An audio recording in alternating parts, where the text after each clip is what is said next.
Halo guys, kembali lagi di Pociao.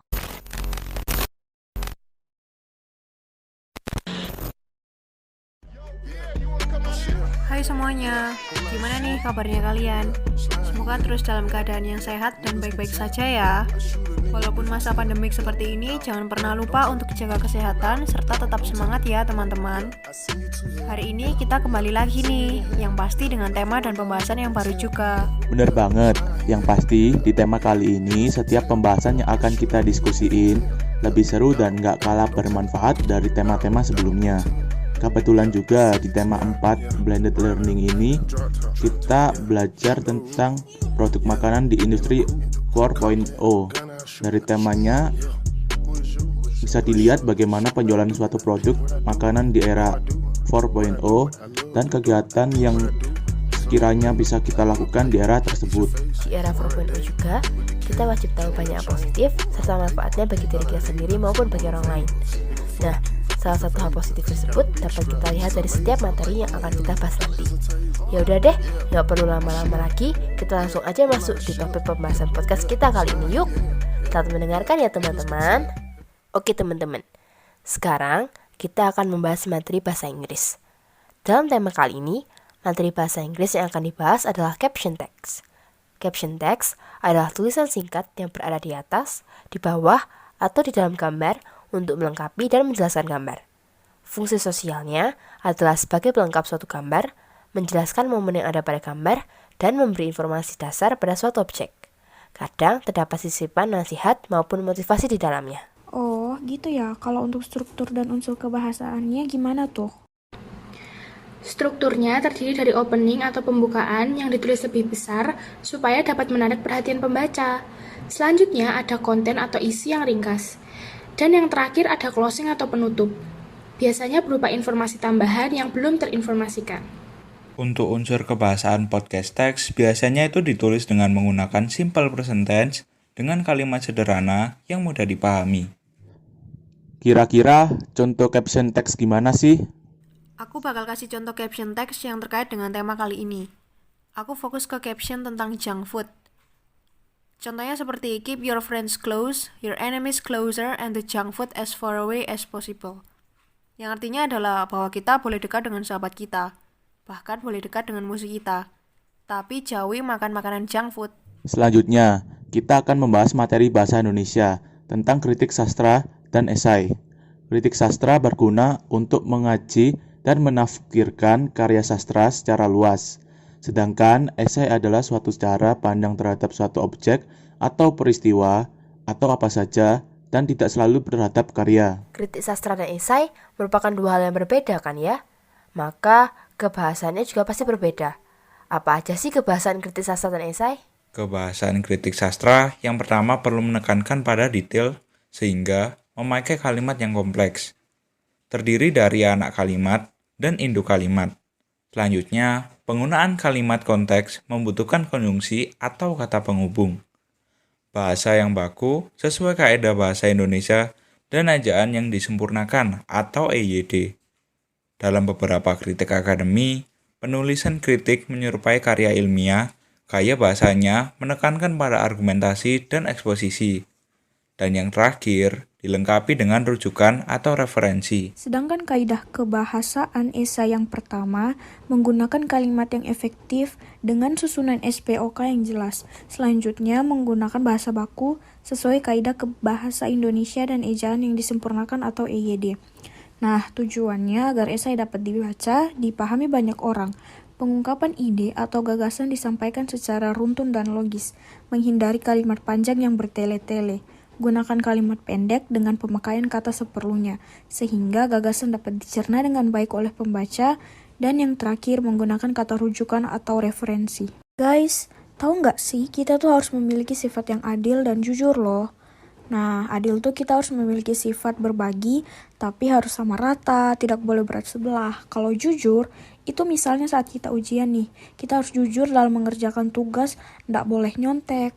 Nah, dalam hidup kita juga harus damai dan benar dalam kehidupan.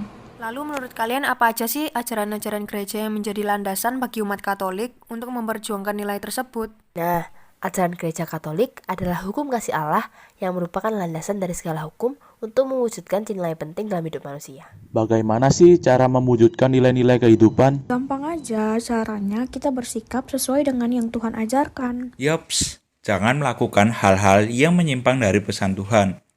Kan kita udah besar nih, harusnya sudah smart dong membedakan mana yang boleh dan tidak boleh dilakukan. Ya emang sih, tapi kadang kalau iman nggak kuat tuh suka kilaf. Nah, kalau gitu, iman yang dikuatin lagi. Jangan mau kalah sama yang namanya iblis. Kita juga harus mengingatkan sesama kita, jangan sampai mereka terpengaruh dan bertingkah yang salah.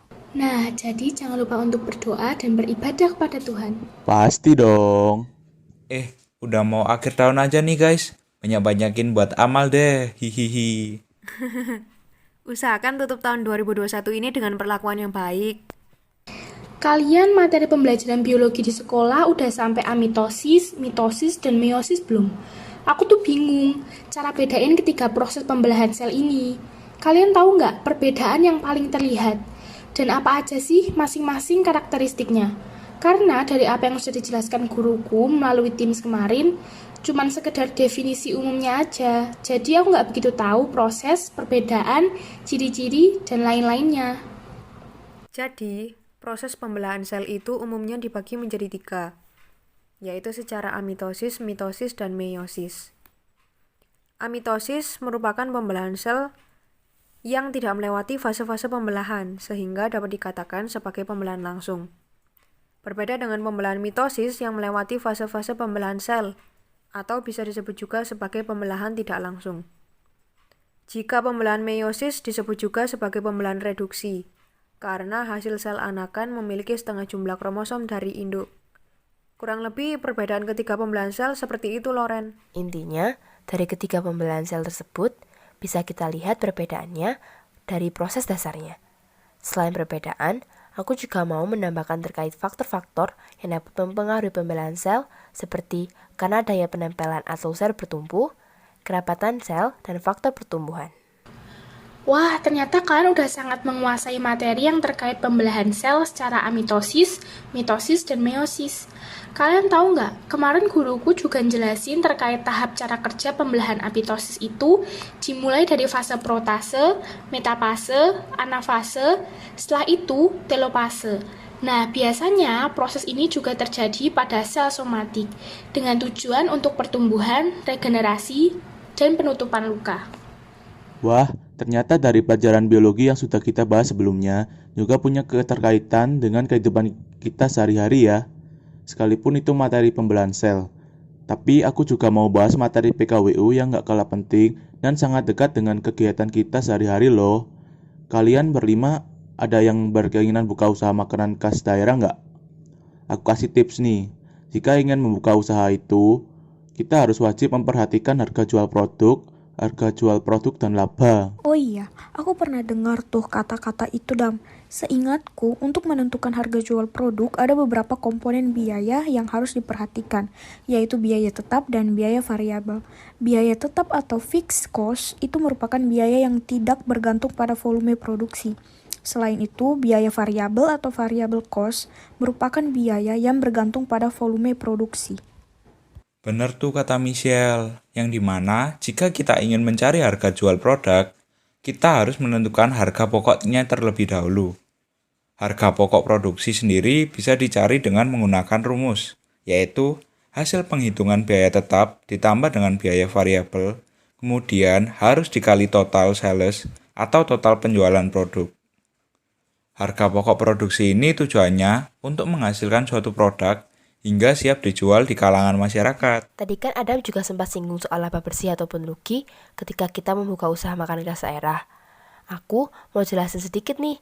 Laba sendiri itu bisa disebut juga dengan pendapatan bersih yang merupakan jumlah penerimaan uang yang didapatkan setelah dikurangi total biaya. Sama halnya dengan harga pokok, laba pun juga bisa kita cari menggunakan rumus, yaitu penerimaan kotor dikurangi dengan total biaya. Maka hasilnya nanti bisa dikatakan sebagai pendapatan bersih. Jika hasil kekurangan positif, maka diperoleh laba. Sedangkan jika hasilnya negatif, maka akan rugi. Ya, nggak kerasa ya waktu kita bincang-bincang udah hampir habis. Padahal masih banyak hal-hal yang belum aku tahu lengkapnya gimana. Tapi podcast kita kali ini seru juga ya teman-teman. Nggak cuman seru aja, Jel. Kalau menurutku sih seru banget. Kita tadi udah belajar banyak dari materi biologi, agama, PKWU, bahasa Inggris, dan bahasa Indonesia. Dari pembahasan tadi, aku jadi lebih paham mengenai pembelahan sel secara amitosis, meiosis, dan mitosis. Aku jadi merasa terbantu dengan penjelasan teman-teman. Ternyata banyak ya manfaatnya kalau kita bahas setiap materi tadi. Teman-teman yang di rumah juga jangan lupa ya untuk tetap terus mendengarkan podcast kami. Semoga dari apa yang sudah kami diskusikan hari ini dapat tersalurkan hal positif bagi kalian para pendengar. Tetap jaga kesehatan ya dan selalu patuhi protokol kesehatan ketika berada di luar rumah. Sampai bertemu di kesempatan selanjutnya. Bye-bye.